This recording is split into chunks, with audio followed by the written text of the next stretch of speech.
తొలిపలుకు ఛానల్కి స్వాగతం. నేను లాలిత్య. నేటి ముఖ్యాంశాలు చూద్దాం. డాక్టర్ మన్మోహన్ సింగ్ తొలి వర్ధంతి, కాంగ్రెస్ ఘన నివాళి.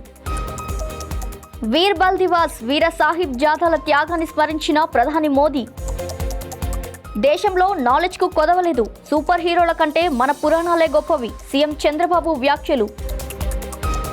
బీఆర్ఎస్లో చేరిన కాంగ్రెస్ నేత అనిల్ రెడ్డి, రేవంత్ పై కేటీఆర్ తీవ్ర విమర్శలు. కొండెక్కిన కోడిగుడ్డు చికెన్ ధరలు, విద్యార్థుల మధ్యాహ్న భోజనంపై ప్రభావం.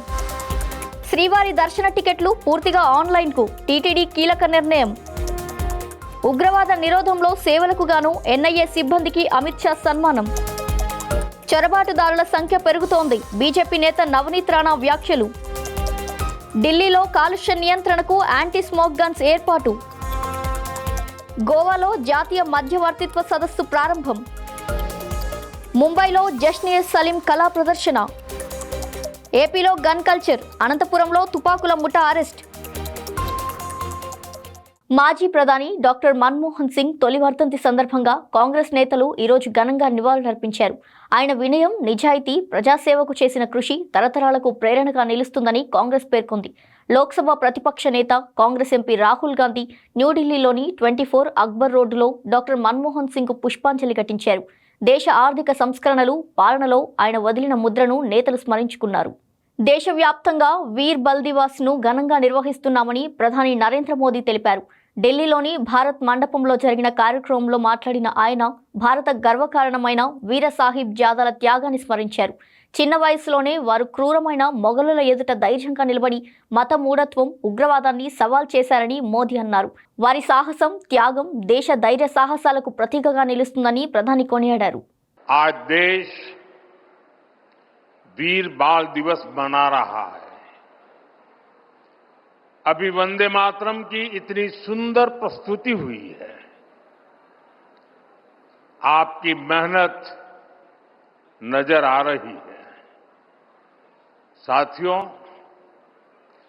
आज हम उन वीर साहिबजादों को याद कर रहे हैं जो हमारे भारत का गौरव है,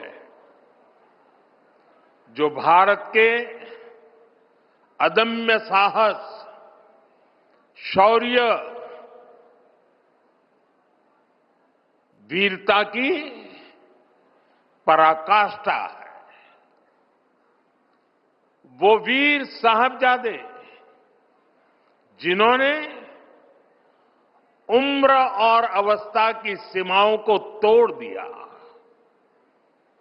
जो क्रूर मुगल सल्तनत के सामने ऐसे चट्टान की तरह खड़े हुए कि मजहबी कट्टरता और आतंक का वजूद ही हिला गया. మన దేశంలో జ్ఞానానికి కొదవలేదని ఏపీ ముఖ్యమంత్రి చంద్రబాబు నాయుడు అన్నారు. పిల్లలకు స్పైడర్ మ్యాన్, సూపర్ మ్యాన్ వంటి విదేశీ సూపర్ హీరోల కంటే భారతీయ పురాణాల గొప్పతనాన్ని వివరించాలని ఏపీ సీఎం చంద్రబాబు తెలిపారు. తిరుపతిలో జరిగిన భారతీయ విజ్ఞాన సమ్మేళనంలో మాట్లాడుతూ హనుమంతుడు, అర్జునుడు, శ్రీరాముడి ఆదర్శాలను పిల్లలకు తెలియజేయాల్సిన బాధ్యత మనపై ఉందన్నారు. అవతార్ సినిమాల కంటే రామాయణం, మహాభారతాలు గొప్పవని చెప్పాలన్నారు. యువతకు మనం చెప్పాల్సింది ఏదో స్పైడర్ మ్యాన్, బ్యాట్ మ్యాన్ ఇవి కాకుండా మన పురాణాల గురించి చెప్పాల్సిన అవసరం ఉంది.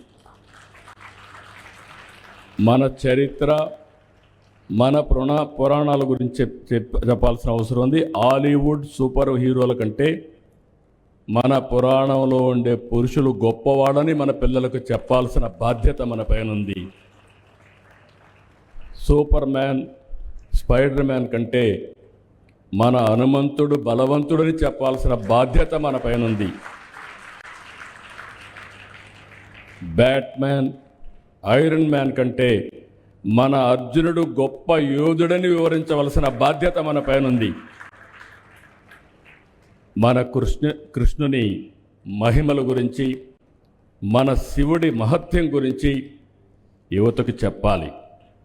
రాముడికి మించిన పురుషోత్తముడు లోకంలో లేడని రామరాజ్యాన్ని గురించి కూడా మనం చెప్పాల్సిన అవసరం ఉంది. అవతార్ సినిమా కంటే మన మహాభారత రామాయణ గాథలు గొప్పవని మన పిల్లలకు మనం చెప్పాల్సిన బాధ్యత ఉంది. బీఆర్ఎస్ నేత కేటీఆర్ సమక్షంలో షేర్లింగంపల్లి నియోజకవర్గం అల్విన్ కాలనీ డివిజన్ కాంగ్రెస్ నాయకుడు అనిల్ రెడ్డి బీఆర్ఎస్లో చేరారు. ఈ సందర్భంగా కేటీఆర్ సీఎం రేవంత్ రెడ్డిపై తీవ్ర వ్యాఖ్యలు చేశారు. కేసీఆర్ను వ్యక్తిగతంగా విమర్శించినందుకు తనకు తీవ్ర ఆగ్రహం ఉందన్నారు. తన చదువులు, కుటుంబ విషయాలపై విమర్శలు చేయడం అన్యాయమని పేర్కొన్నారు. అనిల్ రెడ్డి చేరిక కార్యక్రమానికి ఫంక్షన్ హాల్ ఇవ్వకుండా ఎమ్మెల్యే అరికపూడి గాంధీ బెదిరింపులకు పాల్పడ్డారని ఆరోపించారు. వాటిని లెక్క చేయకుండా వేలాది మందితో బీఆర్ఎస్లో చేరిన అనిల్ రెడ్డిని స్వాగతిస్తున్నట్టు కేటీఆర్ తెలిపారు. నేనట మా అయ్య పేరు చెప్పుకొని బతుకుతున్నా అంట. అవు మా అయ్య గొప్పోడు, మా అయ్య తెలంగాణ తెచ్చిన మొగోడు మునగాడు, బరాబర్ చెప్పుకుంటా. తప్పేమున్నది? మా అయ్య పేరు నేను కాకపోతే ఎవడు చెప్పుకుంటా, నాకు అర్థం కాదు. మా అయ్య మొగోడు మునగాడు తెలంగాణ తెచ్చినోడు, బరాబర్ చెప్తా. మరి నేనేమంటున్నా, నువ్వు సకటి పనులు చేస్తే నీ పిల్లలు కూడా నీ పేరు చెప్పుకుంటారు. నువ్వు లుచ్చ పనులు చేసినావు అనుకో, నీ మన్మడు కూడా నీ పేరు చెప్పుడే గాలంగా మన్మని అని చెప్పుకోడు. మంచి పనులు చేయి నీ పేరు కూడా చెప్పుకుంటారు.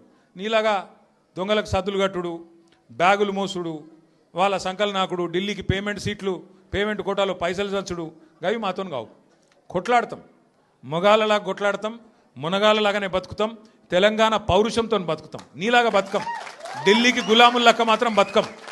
ఢిల్లీకి సంచులు మోసుకుంటా, ఢిల్లీలో పోయి బీజేపీలతో రాసుకొని పోసుకొని తిరుక్కుంటా, జడ్జీల కాళ్ళు పట్టుకుంటా, అయ్యో నన్ను కేసుల లోపల నుక్కకుర్రి అని చెప్పి డైవులు కొట్టుకుంటా, గా బతుకు అవసరం లేదు.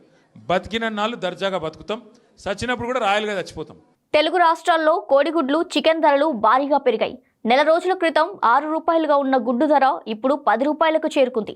చికెన్ ధరలు కూడా మండిపోతున్నాయి. వరుస పండుగలతో డిమాండ్ పెరగడం, ఉత్పత్తి తగ్గడమే ఇందుకు కారణమని వ్యాపారులు చెప్తున్నారు. ధరల పెరుగుదల ప్రభావం మధ్యాహ్న భోజన పథకంపై పడింది. గుడ్ల ధరలు పెరగడంతో కొన్ని చోట్ల విద్యార్థులకు గుడ్డు బదులు అరటిపండు ఇస్తున్నారు. ప్రభుత్వం ఇచ్చే బడ్జెట్ సరిపోవడం లేదని వంట కార్మికులు ఆవేదన వ్యక్తం చేస్తున్నారు.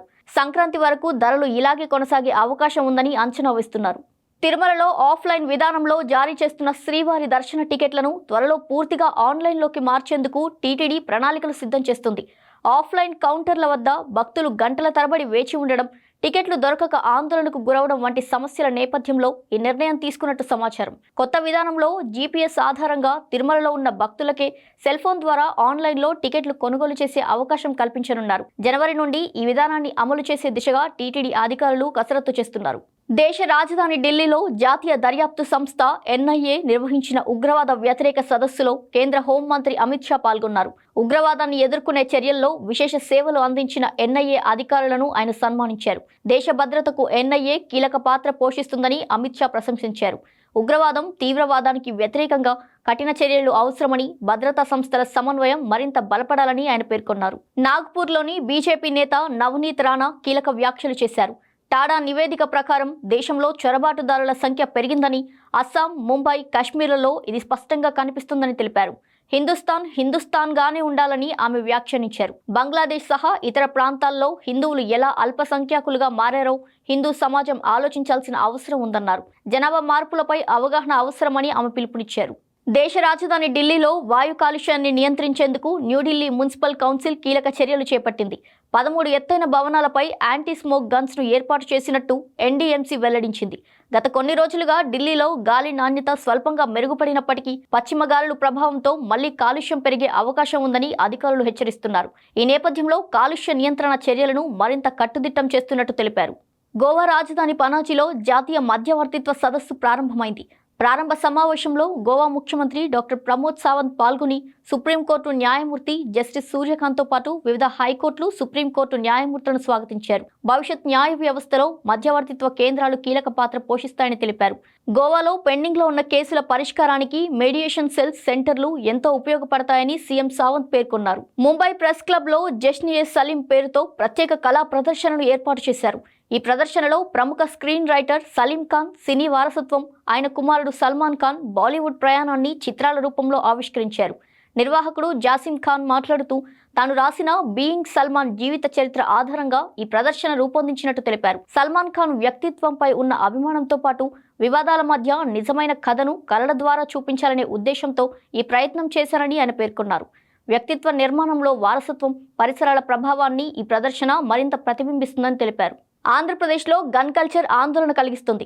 అనంతపురంలో తుపాకులు సరఫరా చేస్తున్న మధ్యప్రదేశ్కు చెందిన గ్యాంగ్ను పోలీసులు అరెస్ట్ చేశారు. ముఠాలోని 3 సభ్యుల నుంచి 5 కంట్రీ మేడ్ రివాల్వర్లు, 30 బుల్లెట్లు, ఒక ఖాళీ మ్యాగజిన్, ఒక తల్వార్ను స్వాధీనం చేసుకున్నారు. భార్యను తుపాకీతో బెదిరించిన భర్తపై నమోదైన కేసు ఆధారంగా ఈ ముఠా బట్టబయలైంది. రాష్ట్రంలో అక్రమ ఆయుధాలపై కఠిన చర్యలు తీసుకుంటామని పోలీసులు తెలిపారు. ఇవి ఇవాల్టి బులెటిన్ డీటెయిల్స్. మరో బులెటిన్తో మళ్ళీ కలుద్దాం. చూస్తూనే ఉండండి తొలి పలుకు న్యూస్.